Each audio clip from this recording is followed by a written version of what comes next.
네, 글로벌 기술 컨퍼런스 개회식에 앞서서 특별 기조 강연 먼저 만나보도록 하겠습니다. 첫 번째 강연은 XR, 과거, 현재와 미래라는 주제로 휴렛패커드의 VR CTO이신 폴 마틴 이사님께서 말씀을 해주시겠습니다. Ladies and gentlemen, please join me in welcoming to the stage with a big hand HP's VR CTO, Mr. Paul Martin.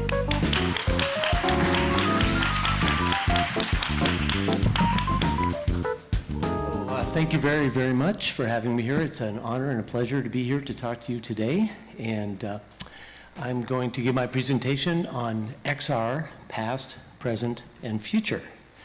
So let's get into it here. Okay, there we go, a large version. Okay, so I just wanted to get everybody on the same page in terms of the terminology I'm going to use. So augmented reality is adding digital content to the real world around you. So a good example of that would be Google Glass, for example, where you might add a temperature or a text message or something in your field of view, but it doesn't correlate with the real world around you, but you see it, okay? Virtual reality is when you have a headset on, you guys all know this, I'm sure, and you're completely immersed in a new virtual world, okay? And then if you add the two together effectively, you get mixed reality. And mixed reality is where you would have virtual objects, but they're actually integrated into the real world. So I could look around, and this water here could actually be a virtual object in my real world, and that would be nicely integrated. And as I move my head away and head back, it would stay exactly where it should be. Okay, so a lot of people tend to want to say these are competitive technologies. And that AR will win in the long run, or MR will win. I don't see it that way. I see them as complementary technologies, actually, and working together. And I think they eventually will merge together eventually in time. Probably in the next 3 to 5 years, we'll have combination headsets that do both very well, okay? So in general, I'm tending to call that extended reality, and a lot of other people are as well, I noticed. Okay. So I was going to give a little history first, because history is always a good predictor of what's going to happen in the future, I think. So the takeaway to all these slides here is that this is not new. Okay, so people have been trying to create alternate realities for over a century now, well over a century now. Starting back in the 1800s, they were actually creating stereo image pairs that you could look through a set of glasses at and see stereo images, so people would pop out at you and have 3D effects and so forth. So this image was taken around 1900, and it's actually an image of a woman using a stereo set of glasses, so it's kind of self-referential in that way, which is kind of interesting. Jump forward about 60 years, and there's a person named Morton Heilig, and he had a thing called, he was a movie producer, and he had a thing called the Sensorama, because he wasn't happy with how immersive movies were at the time. So he created this device. You would stick your head in the device and see an immersive experience, okay? And guess what? In this experience, you had stereo images, you had stereo sound, you had vibrations, so the handlebars would vibrate. You had aromas. I'm not sure how they did that, but you had aromas. And they also had wind, and hopefully the aromas and wind didn't come together. He actually not only created one of these, I think you can still buy one of these on eBay somewhere, or somewhere in the net for a couple $100,000, so these still exist. Probably the more important thing that he did was to file a patent in the US on a head mount display. And this is in 1960, so this is what, 55 years ago, 58 years ago now, almost 60. And if you look at that, it looks just like a modern day HMD, or head mount display. So he had the idea way back when that you could strap something to your head and actually get a 3D image into your brain. So very, very ahead of his time. Okay, jumping forward another 5 or 6 years, and we have this man. This is Dr. Ivan Sutherland, considered by many to be the father of modern computer graphics. And he worked at Harvard and also the University of Utah. And I was actually in Utah when he was doing this. I was a little tiny kid, about 2 inches high. he wrote a paper called The Ultimate Display. And this paper basically describes the holodeck in Star Trek. So in this paper, when you went into this ultimate display, if you ate a piece of food, it would taste good or bad. If you drank water, you would quench your thirst. If you got stung by a bee, it would hurt, and so forth. So complete immersion in an alternate reality. And this was back in the mid-60s, so 1965. He then said, well, I better do something about that, and I should actually create this thing I just described. So he started by working on a head-mounted 3D display, okay? And he and a bunch of his grad students actually worked and put something together, and it looked like that, okay?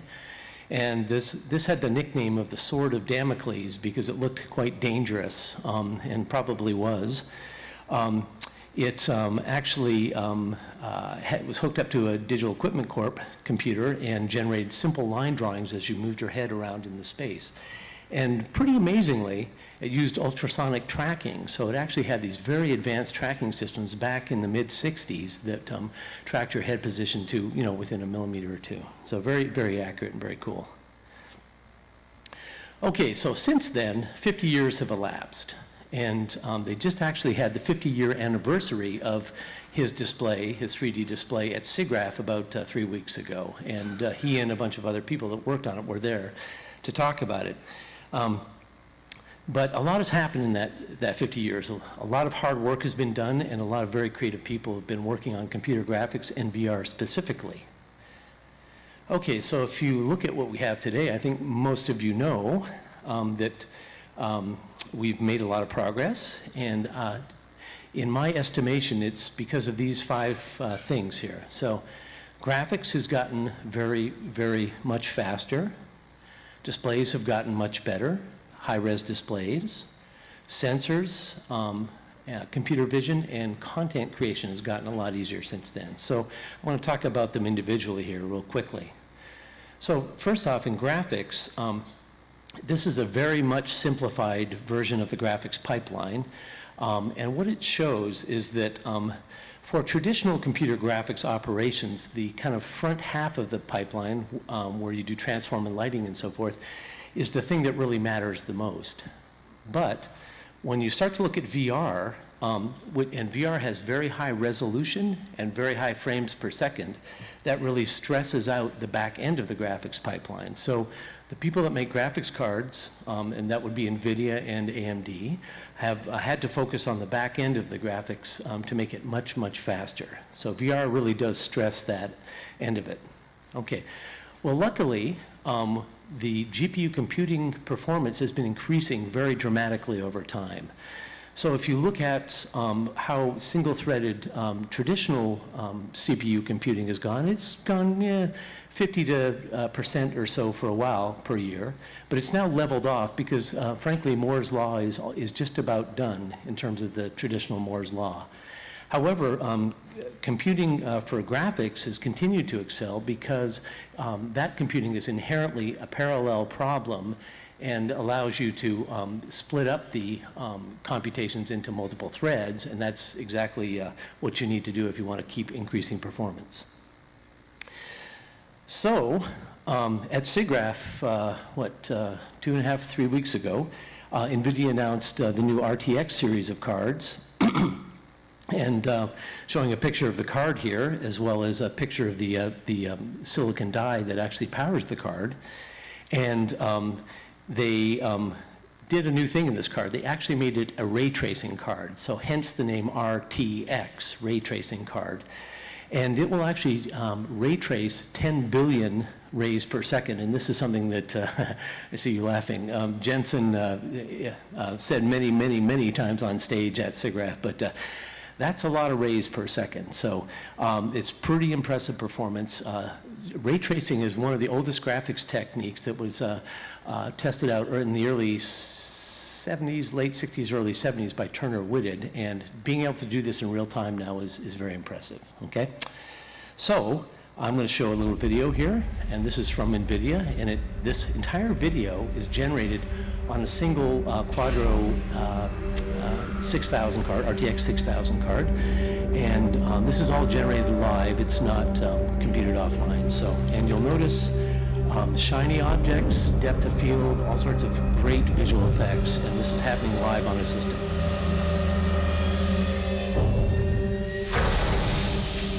And this goes on for a minute and a half here, so hopefully you enjoy the images.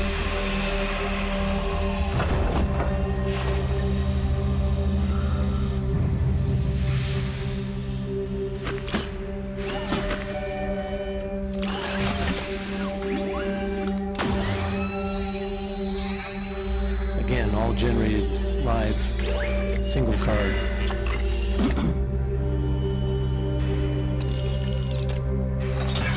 And you can see a lot of shiny surfaces. There's also dirt and other imperfections on the surfaces, which are modeled by various surface modeling techniques. But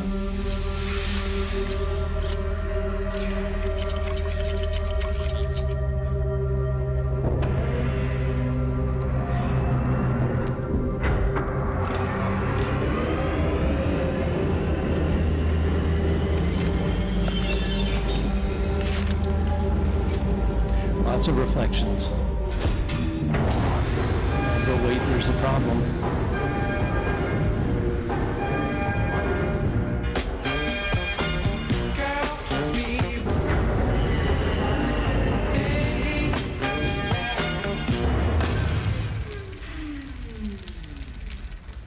Bad robot, I guess.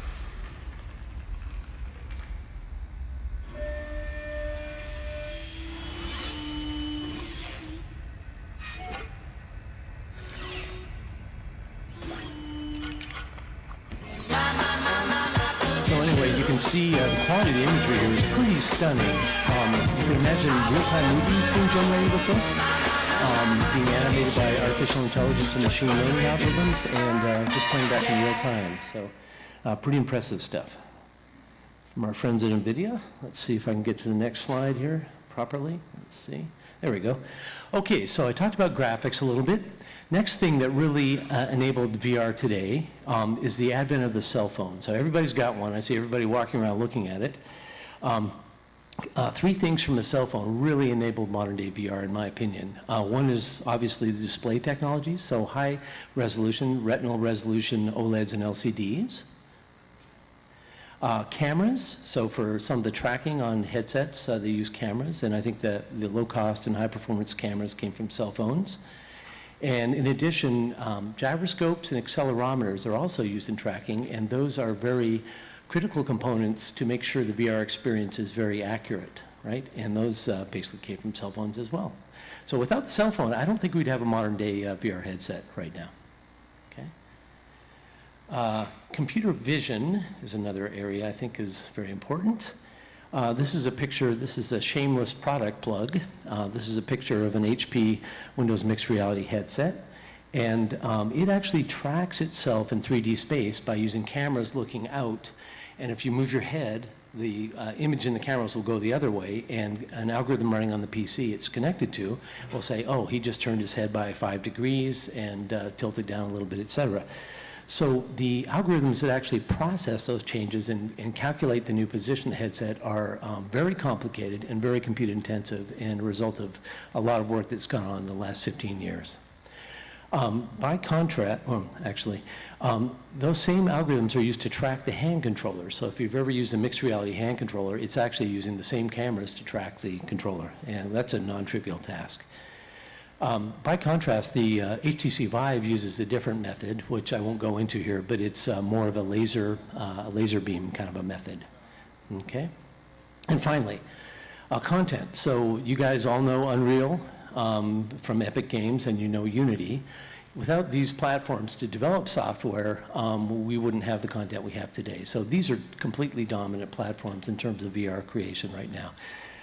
Some of the big CAD companies have actually bought their own content creation platforms, but have decided to go back to the standard platforms of Unreal and Unity instead. Okay, so that's kind of the current state of the art for today. Oh, one more thing. We in our booth here at HP, over at the show, are announcing a launch kit based on an Unreal Engine, which is a way for you to import CAD content into VR spaces and also measure the performance of your system in terms of VR performance as well. So that's a free download from HP now that we're just introducing, I think, today. Yeah, okay. In addition, you can run that fine content on, sorry about this, on HP platforms. So we have VR backpacks of various sorts, and we have our own headset, as I described. And I'm from a commercial VR division that actually focuses less on the consumer experience and more on the commercial experiences. So we're actually quite focused on areas of product development, so cars and airplanes and so forth, architecture, healthcare, and also location-based entertainment. So a lot of what you're seeing in the show next door, we're selling into at this point. Okay, so now let's talk about the future. Let's see how we're doing here time-wise. Yeah, good. Okay, so my belief is that the future is going to be just like the past. And if you look at what Ivan Sutherland said about the ultimate display back in the mid-'60s, I think he's still correct. I think what he predicted in that paper is what's going to happen in the future. And other people think that as well. So if you've seen this movie, Ready Player One, I actually saw it, well, I read the book first, then I went and saw the movie, and then I saw the movie again on my 12-hour plane ride from San Francisco yesterday, and actually caught a lot of things that I missed the first time. But it's a really good prediction of what the future could hold in terms of VR and mixed reality and extended reality technologies. It's a bit dark or a bit negative about what the future could look like, but I think a lot of the technologies and interactions, et cetera, are very good predictors. Okay, so what I see for XR in the future are three things. So I see the need for much improved immersion. So that means feeling like you're really in the experience, and I'll explain what that means. I think there's a big need for collaboration, better collaboration, and I think AI and machine learning are going to play a very, very big role in terms of the overall experience, and already are to a degree that most people don't know. So, okay, so first off, immersion. So what does immersion mean? So to me, it means the things that pull a human into an experience. So it really revolves around what senses a human being has, okay? So there's clearly eyes, ears, nose, tongue, taste, touch, and locomotion, feeling of movement, et cetera. And there's quite a few other senses, too, that are important for pulling you into an experience. We don't have time today to talk about all of these in detail, so I'm going to try and focus on the visual aspects. And even with that amount of time, I need to focus on just one of them, so I'm going to talk about visual acuity. So acuity means sharpness and how sharp and clear the images are. And if you've used a VR experience to date, and I'm sure most of you had, you'll know that it's not perfect at this point, right? So the human ability is about 60 pixels per degree. So that means every small sliver of a degree out from my eyes, I can see 60 little individual things, okay? That's measured by what's known as a Snellen chart. So if you can see that well, you can see 20/20 vision. That's pretty good. I can't see that well myself. But today's HMDs, around 10 to 15 pixels per degree is what you'll get with today. So that's about a quarter of the resolution in a linear dimension that you would want to have in an HMD, okay? And if you square that, if you think about in your X and your Y, that's about a 16th of the acuity you need to see at full human resolution. So it's really hard to see good images in a headset. And in order to see perfectly, you'd need to have at least 16 times the number of pixels or equivalent pixels to see the images you need to see. Well, that's a lot of calculation for a graphics card, and it's a lot of display pixels for a display. So how do you do that? Because we're already kind of at the limits of what we can do today, and yet we're at least 16x off or 20x off, right? So luckily we have this thing called a fovea, okay? And this is a picture of not your retina, but a retina. And the fovea is that little dark spot there, and the optic nerve is that little area there. The fovea is actually where all the information is concentrated in the eye. So when you look at something and you really look at it, you'll be looking with your fovea and you'll see all the fine detail of that image with your eye, okay? So it turns out if you look at the sharpness versus the fovea position, you'll see that the sharpness falls off very, very quickly as you get away from the fovea. So when you're rendering an image, there's no need to really render things outside of the foveal region or outside of that area. So, for example, if you just decide to render this part of the image, you'll probably render everything the person needs to see because you won't notice things out here very much at all. So to make that a little more real, this is an example of, and this is just PowerPoint example, this isn't real fovea rendering, let's say we have a motorcycle, and let's say I'm looking right there on the motorcycle. Well, in VR, I can render that part very clearly, and everything else around it not very clearly, so fuzz it out and spend way less time rendering it, okay? And I won't notice the difference. When I'm looking at it in VR, I'll be looking right at that tank there, and it'll look just fine to me. I won't even notice anything else, okay? You can save a lot of graphics horsepower by doing this technique. And all the major graphics vendors and Unity and Unreal and other people are all working on supporting foveated rendering at this point in time. Okay, so that's rendering. So how do you display the image that you just rendered? You can't have high resolution pixels all over the place. A local company, LG, has been working with Google on a very, very high resolution OLED display that would be able to display these pixels. But that's probably 2 to 5 years away at this point. There's another company based out of Helsinki, Finland, that is doing something called a bionic display. And what this is a very high resolution display at the bottom there, which is optically merged with a lower resolution display, and you get all the benefits of the foveal rendering in that small area, which is in the center of the display. So you take an image that looks like either of the images on the bottom, and you can see they're very, very hard to read. You can't see the details, et cetera.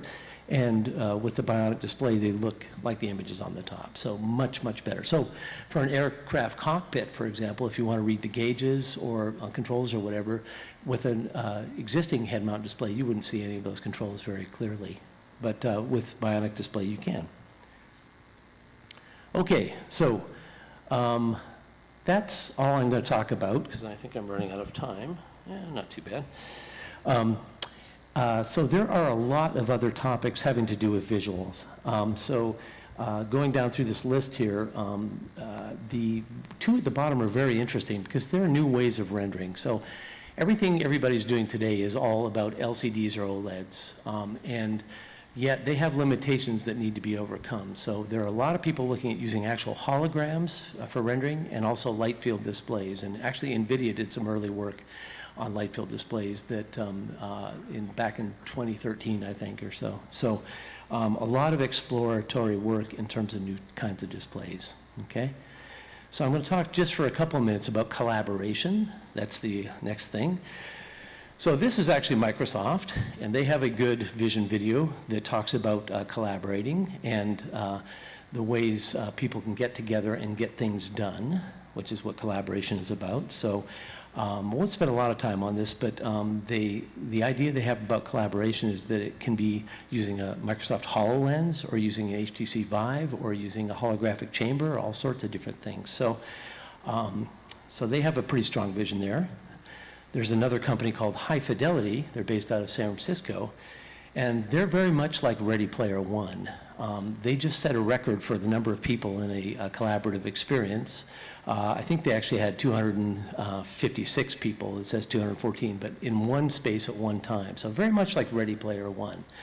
And they also have this concept that people should go there and be able to trade items and actually have a currency to buy and sell things as well. So they're developing a currency based on blockchain for this environment now, which is kind of interesting. A couple of other examples, a company out of Helsinki, Finland is doing, called Fake, is doing auto repair in a collaborative sense. Pixo VR is doing safety training, and you can collaborate with people and teach you how to do things correctly. Virtualytics is a company out of Pasadena, California that does data exploration in VR as well, and again, collaboratively. So everybody can be looking at the same data, pointing things out and highlighting things and so forth. So, and finally, back to NVIDIA. NVIDIA guys will be happy. And this is holodeck. So they've been working on this for a couple of years, and I've got another video here. This is a program they have that allows people to collaborate around architectural and product designs. And here's the video.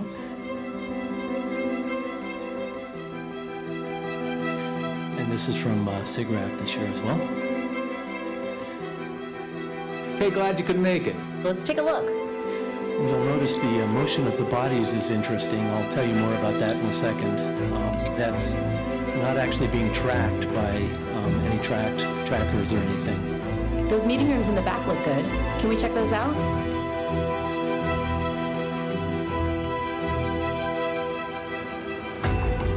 So they can actually go inside the model and explore.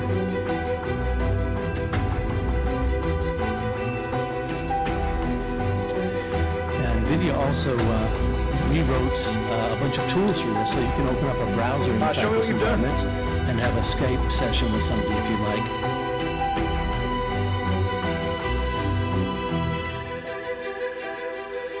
Thank you.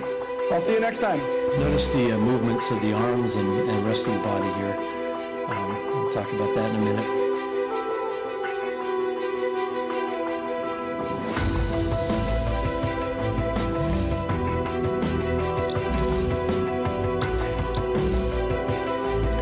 Many of the architectural firms and auto manufacturers are pretty excited about tools like this because they allow you to interact together and work on designs and change things in real time. Or in sped up real time.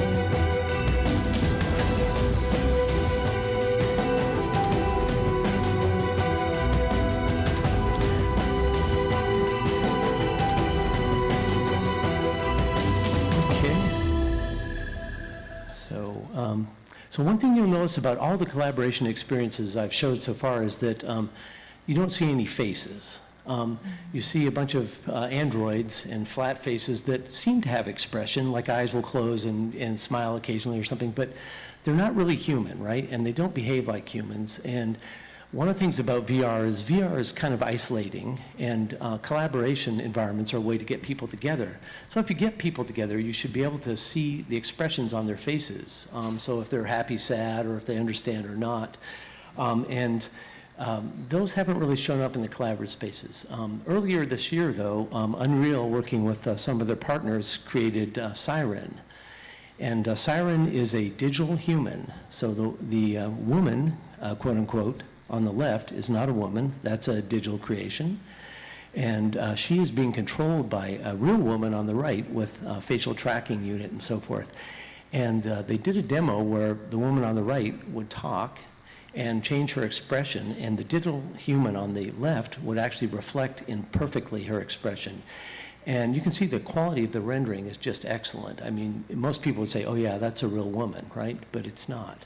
So what I think is going to happen over the next, couple, 3 years is we're going to start seeing these collaborative environments have much more realistic avatars. And there's a concept in computer graphics called the uncanny valley. And the idea is that if you can't make a human look good enough, you shouldn't make it look human at all, because it'll be scary if it doesn't look good enough. So, kind of like me.